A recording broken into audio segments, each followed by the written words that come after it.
যেহেতু মারিফতের পালাটা আমাকে দেওয়া হয়েছে, তাই আমি আমার কদম বাবার নাম স্মরণ করেই আমি আবার পালার কার্যক্রম শুরু করলাম। আজকের পালার বিষয়টা এমনি, যেখানে বাড়তি কোনো কথা বলা যাবে না, কাউকে কোনো দোষারোপ করা যাবে না, শুধু শরীয়তের যে মূল বিষয়বস্তুগুলি সেগুলি তুলে ধরতে হবে, মারিফতের যে বিষয়বস্তুগুলি সেগুলি তুলে ধরতে হবে। আসলে এই শরীয়ত মারিফত পালাটাই এমনই হওয়া উচিত, কিন্তু আমরা কিছু কিছু শিল্পী কিছু কিছু ক্ষেত্র বিশেষ এই পালাটাকে আমরা একটা তর্ক বিতর্কের মধ্যে নিয়ে যাই, যেটা হয়ে যায় গীবত, আর গীবতকারীকে আল্লাহ পছন্দ করেন না। অর্থাৎ আল্লাহ যাহা পছন্দ করেন না সেই কথা বলে গুনাহগার হওয়ার চাইতে সঠিক কথাটা বলে যদি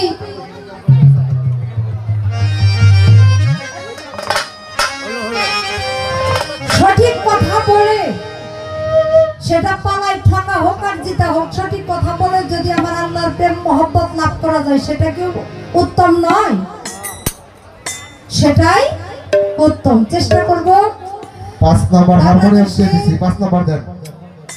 যত শিল্পী আছে আমি মনে করি আমার চাইতে ছোট শিল্পী বেশি আর কোথাও নাই।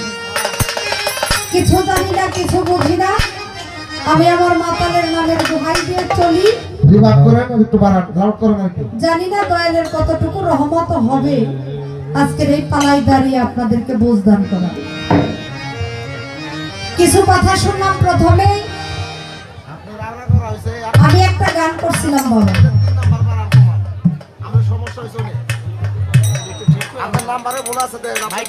নাম্বারগুলো ঠিক করেন ভাইজান। 5 নাম্বার বলে আপনি 3 নাম্বার বাড়াইতেছেন কমাইতেছেন, সমস্যা হচ্ছে। আপনি 5 নাম্বারটা কোনো বাড়াই না কমাই না, বাড়ান দেখি বাড়ে না কেটা বাড়ে না কেটা। প্রয়োজনে আপনি এসে একটু দেখা যাবেন, হ্যাঁ আপনি দেখা তারপরে যেভাবে সুন্দর হয় ওইভাবে দিবেন। কথা শুনলাম, আমাকে কিছু কথা বলে গেছে, তার আগে যে কথাটা আমি শুনলাম, বলে বাইনা দিচ্ছি গান গাইতে হবে, গান গাইতে আসতেছি আর ভাবতেছি কি গান গাবো। তাই সে কদম বাবারে কইলাম, বাবা তোর গান তুই গাইস, মানে তোর গান তুই গাবি, আমি খালি সকালবেলায় টাকা লয়ে যাবো। হ্যাঁ এটা কোনটা? মানে বাবা কি টাকাটা ঠেকছি বাইনা দিব, হ্যাঁ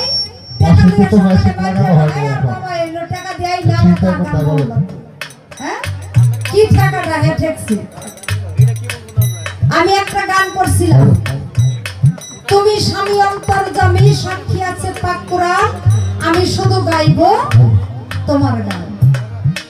এই গানটার মধ্যে একটা জায়গার মধ্যে বলা আছে, তুমি পুরুষ তুমি নারী, তোমার ইচ্ছায় ঘর বাড়ি, যথাই রাখো বলিহারি, সুখ দুঃখ দুই এক সমান, আমি শুধু গাইবো তোমার গান।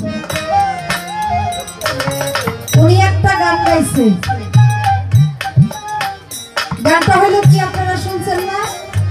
আমি যে গানটা গাইছি এটাও যার লেখা, ওই গানটাও তারই লেখা, মানে ওনারও বাপ আমারও বাপ, মানে আমিও আমার বাপের গান গাইছি, উনি ওনার বাপের গান গাইছি। তো গানটা হলো তুমি নারায়ণ নারায়ণ নারায়ণ, তুমি নারায়ণ নারায়ণ, তুমি নিরঞ্জন, তুমি আল্লাহ, তুমি হরি, তুমি গোলাকের গোসাই, তুমি কানা, তুমি কালী, তুমি কলঙ্কিনী রায়, তুমি নামের বহিতা বনবাসের সীতা, ভগবত পুরাণে গীতা জাতি সর্বত্র, তুমি নারায়ণ, তুমি নিরঞ্জন, প্রভু তুমি নিরঞ্জন। অনেকদিন গাই না গানটা, মোটামুটি ভুলেই গেছি, কারণ গাই না এই কারণেই, এই গানটা গাইলেই বর্তমান যে সময়, এই সময়ের মধ্যে এই গানটা গাইলেই শুধু প্রশ্নের সম্মুখীন হতে হয়। আমি ভাবছিলাম যে কিছু কমো না, এই গানটার মধ্যে শ্রীকৃষ্ণের সাথে আল্লাহকে তুলনা করা হয়েছে। দেখেন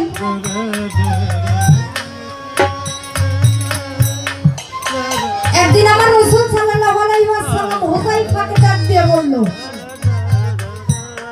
ওই ব্যক্তি জান্নাতে যাবে যিনি আল্লাহর সাথে কাউকে শরীক করলেন না।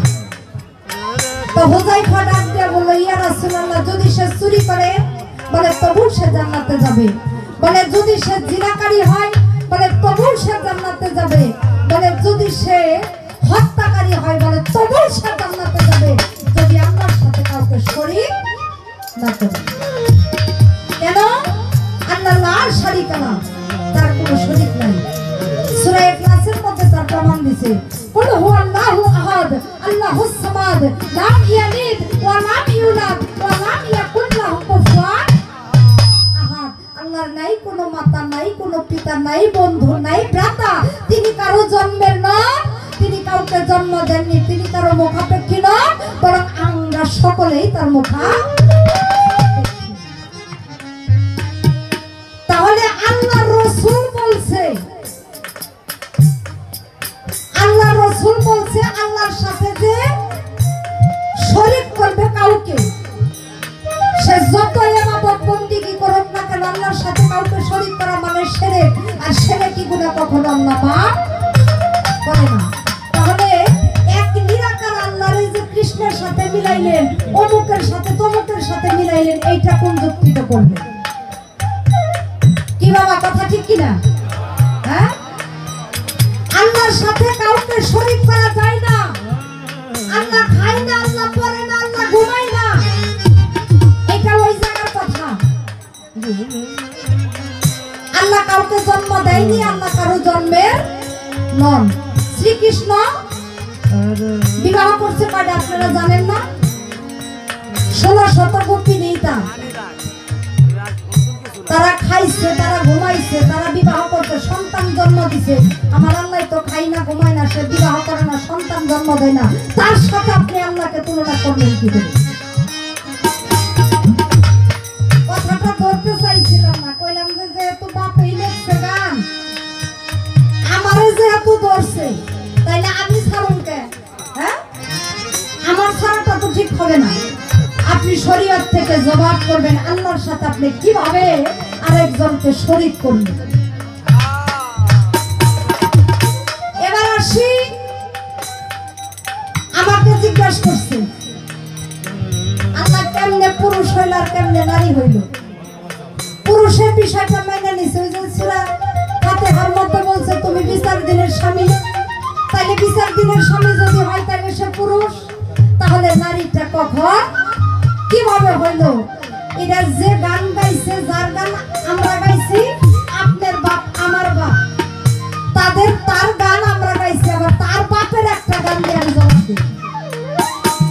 যে গান তোমার দেহের মাঝে দিবানিশি বিরাজ করে চিরানি মন্তারে, আপনি সাই পরওয়ারে হুকুম করে ফেরেশতারে আপ আতশ খাট বাট নূর মিলন করে, রূহকে হুকুম করে যাও রূহ ভিতরে, অন্ধকার দেখিয়া রূহ কান দিতেছে কাতর শুনে, কান্দন শুনে বলছে খোদা আমি নেনকে তুমি জুদা, তুমি আমি তুমি ভয় করা কারে, মোহাম্মতের ছুটে রূহ গেল ভিতরে, ভিতরেতে যায় রূহ আটকা পড়ে।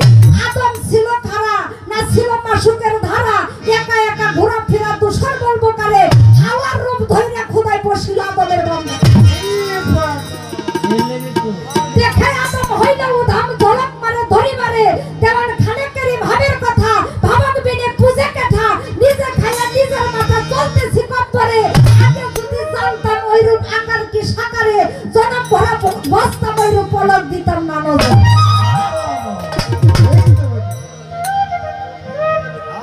যার গান গাইছি মানে বাপের গান গাইছি, আবার বাপের বাপের গান দিয়ে জবাব দিয়ে দিন।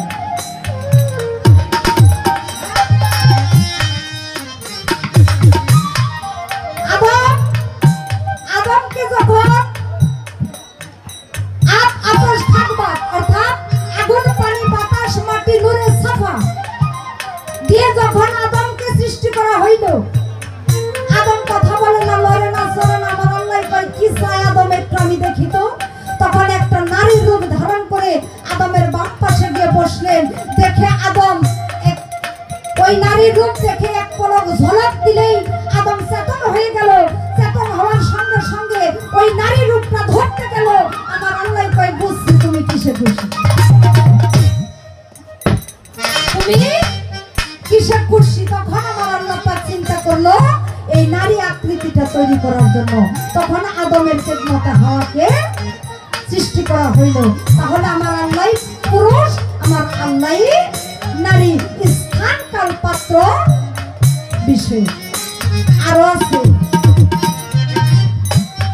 আল্লাহ যেদিন মেরাজে গেছিল, হ্যাঁ, যে আকাঙ্ক্ষা করে সে কি বাবা আসে, আর যিনি পূর্ণ করে তিনি হলেন মাসিক। আমার নবীকে আমার আল্লাহ আকাঙ্ক্ষা করেছিল আশেক হইয়া, আর আমার নবী তাকে দর্শন দিয়া পূর্ণ করেছিল মাসিক হইয়া।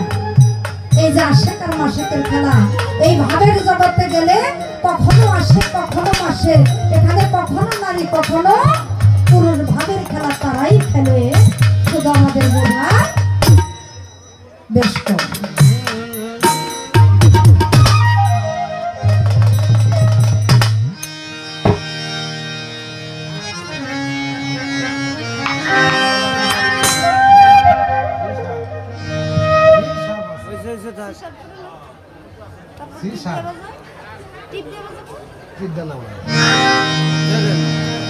আজকের পালার বিষয় এলেমের শরিয়াত, এলেমে মারিফত।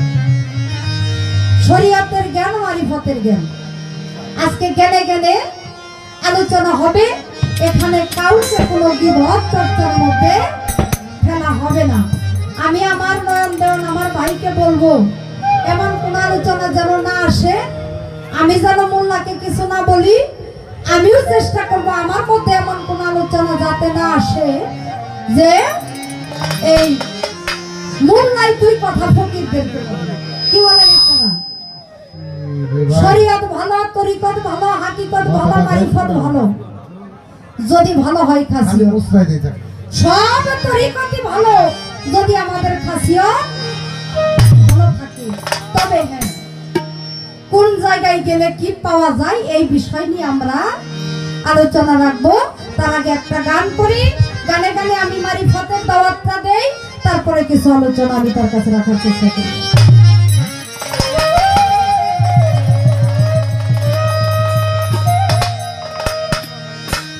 আমার কদমচন্দ্রের গান শুনে আমার এক দরদি, আমার কদমচন্দ্রের আসে, কদমচন্দ্রের ভক্ত, আমাকে কিছু টাকা দিয়ে আশীর্বাদ করেছে, আমি তার প্রতি সালাম শ্রদ্ধা রাখি।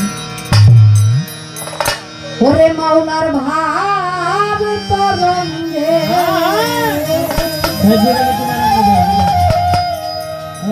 ওরে এসো আমার সঙ্গে, যদি কারো ভালো লাগে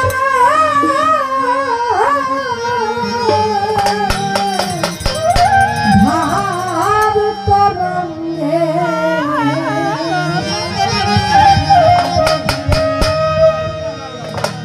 মাওলার ভাব তরঙ্গে এসো আমার সঙ্গে, যদি কারো ভালো লাগে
যে দোয়া করেছে আবার তার প্রতি সালাম শ্রদ্ধা রইল।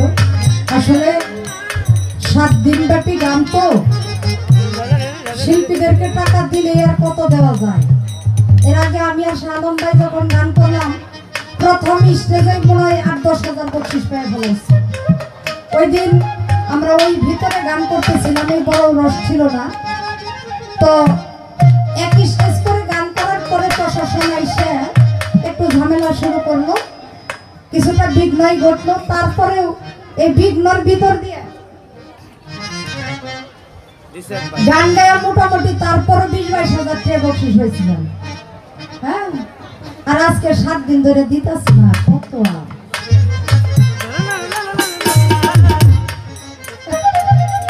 তারপরেও অতি কষ্ট করে যারা বসে আছেন এই পয়সার চাইতে হাজারো মূল্যবান আপনাদের চরণের ধুলা আমার কাছে। আমরা পয়সার আশা করি না জান, এই যে যারা বসে দাঁড়িয়ে গান শুনতেছে কয়েকদিন ধরে চলে এসছে, বাড়ি ঘর বানায় লইছে, মোটামুটি এরা পয়সার আশা করে না, এরা শুধু আমার কদম চন্দ্রের আশা করবে, এরা দুনিয়ার আশা করে না, এরা আমার কদম চন্দ্রের আশা করে, এরা খেলাতের আশা করে।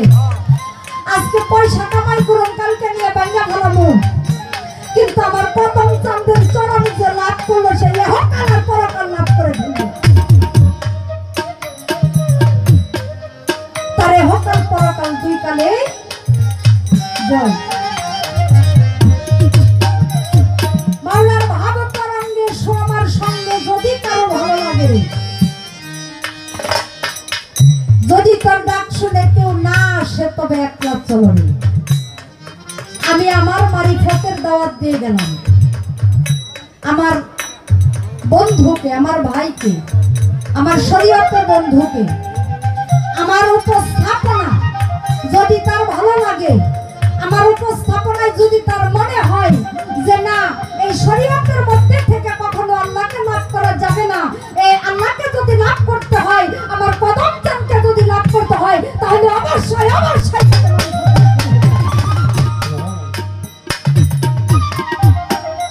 তাহলে যেন সে আমার মারিফতে চলে আসে।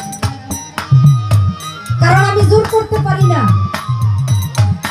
ধর্মের দাওয়াত দেওয়া কোনো জোরের বিষয় নয় বাবা, এটা প্রেম দিয়ে মহব্বত দিয়ে বুঝিয়ে যদি কারো পক্ষে সম্ভব না হয়, যুদ্ধ করে কখনো ধর্মে আনা সম্ভব না। তাই আমি দাওয়াত দিয়ে গেলাম, আপনি শরীয়ত করেন আমার দুঃখ নাই, তবে আপনি বিবেচনা করে দেখবেন শরীয়ত হলো বেলগায়ে দেখি না দেখে বিশ্বাস করা। যাকে দেখলেন না শুধু বিশ্বাসে তাকে পাবেন কিনা এটা বিবেচনা করে দেখবেন। যদি মনে করেন যে না যাকে দেখি নাই তার প্রতি মহব্বত কেমন করে জানবেন, যদি মহব্বত জানতে হয় বাবা, আমি আজকে গান গাইতে আসছি না, নয়ন দেওয়ান গান গাইতে আসছে না, আমাদেরকে দেখতেছে না, আপনাদেরকে আমরা দেখতেছি, একটা মায়া লাগতেছে না বাজান? যারে না দেখি তার সাথে কিসের প্রেম প্রীতি? হ্যাঁ, যার সাথে নাই প্রেম প্রীতি তার পূজায় কি মন বসিবে? জানো না রে অভ্রান্ত মন কিসে গোবিন্দের ভজন। আপনার যদি মনে হয় যে না এই শরীয়তের মধ্যে থেকে আল্লাহকে দেখার কোনো উপায় নাই, আল্লাহকে যদি দেখতে হয়, জানতে হয়, বুঝতে হয়, তার অস্তিত্ব যদি দর্শন করতে হয়, তাহলে মারিফতে দাখিল হইতে হবে। তাহলে আপনাকে আমার দাওয়াত হয়ে গেল, আপনি আমার মারিফতে চলে আসবেন।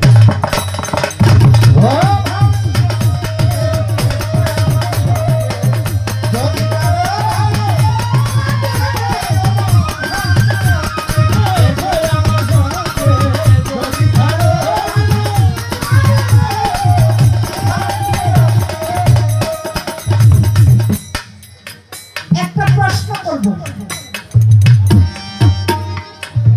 এমন কিছু আলোচনায় আমি করার চেষ্টা করব যেটা আমাদের প্রতিটি মানুষের দৈনন্দিন জীবনে ইহকাল এবং পরকালের কাজে আসবে। আমি চেষ্টা করব, যদিও আমি জানি আমি তার যোগ্য না, আমি তো বলতে পারবো না, আমার সেই জ্ঞান নেই, তারপর আমি চেষ্টা রাখবো। আমার একটু জানার বিষয় থাকবে, ইসলামের স্তম্ভ কয়টা বাজান? 5টা না? হ্যাঁ, কালিমা, নামাজ, রোজা, যাকাত এবং হজ, 5টা। আমরা অন্যান্যটার বিষয় বাদই দিলাম। এই যে কালেমাটা প্রধান হাতিয়ার হইল, প্রধান বৈশিষ্ট্য হইল এই কালিমা। আগে কালিমা পড়তে হবে, মুসলমান হইতে হবে, তারপরে না অন্যান্য ইবাদত করতে হবে নাকি? হ্যাঁ, আমি এই কালিমা থেকে একটু জানতে চাইব। আচ্ছা বাবা, কালিমা কয়টা আপনারা জানেন না? জানেন কালিমা কয়টা? কালিমা হলো 5টা। কালেমায়ে তাইবা, কালেমায়ে শাহাদাত, কালেমায়ে তামজিদ, কালেমায়ে তাওহীদ, কালেমায়ে রদ্দে কুফর। আবার ইদানিং কেউ কেউ বলে কালেমা হলো 7টা, ইমানে মুজমালি মানে মুফাসসাল, এটি নিয়ে কালেমা হলো 7টা। আমার একটু জানার বিষয়, লা ইলাহা ইল্লাল্লাহ মুহাম্মদ রাসূলুল্লাহ সাল্লাল্লাহু আলাইহি ওয়াসাল্লাম, এই কালেমা পড়লেই মানুষ মুসলমান হয়ে যায়, তাই না? তাই হয় না? এই কালেমা লা ইলাহা ইল্লাল্লাহ মুহাম্মদ রাসূলুল্লাহ, এই 63 সাল জিন্দেগি আমার হুজুর এই কালেমার দাওয়াত দিয়ে গেছে। এই লা ইলাহা ইল্লাল্লাহ মুহাম্মদ রাসূলুল্লাহ, এই কালেমা পাঠ করলেই যদি একজন মানুষ মুসলমান হয়ে যায়, তাহলে এই 5টা অথবা 7টা কালেমার প্রয়োজন কি ছিল? কি বাবা, কথা ঠিক কিনা? একটা কালেমা পড়লেই যদি মুসলমান হয়ে যায়, তাহলে 5টা অথবা 7টা কালেমার প্রয়োজন কি ছিল? আমার জানার বিষয়, এই কালেমাগুলি, এই লা ইলাহা ইল্লাল্লাহ মুহাম্মদ রাসূলুল্লাহ, এই কালেমা ব্যতীত যে 6টা কালেমা থাকে, এই কালেমাগুলি কখন, কোন সময়, কোন উদ্দেশ্যে এইগুলিকে নাজিল করা হয়েছে, এর ভাবার্থ কি? এই প্রথম আমার একটা প্রশ্ন। হ্যালো,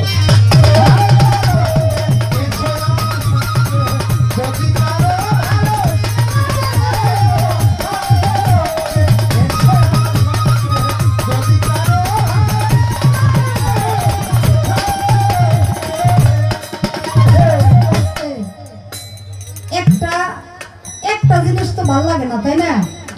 আমরা এই পৃথিবীতে যা কিছু সৃষ্টি করছে সবই জোড়াই জোড়াই, পশু পাখি, নর নারী, রাত দিন, যা কিছু আছে সবকিছু জোড়াই জোড়াই বানাইছে। প্রশ্ন যদি একটা করে বান্ধা যায়নি, হ্যাঁ? এই যে দেখেন, ডাঙ্গাই তো জোড়া ধরে শিল্পী লাগে, হ্যাঁ? এই বেজুর জিনিস ভালো লাগে না। তা আর একটা প্রশ্ন আমি করে যাই, আরেকটা প্রশ্ন হলো আমার একটু জানা দরকার, এই শরীয়তের নবীকে, শরীয়তের নবীকে, শরীয়তের ইমামকে, এই প্রথম মঞ্চে দাঁড়িয়ে এইটাই আমার ছোট করে জিজ্ঞাসা।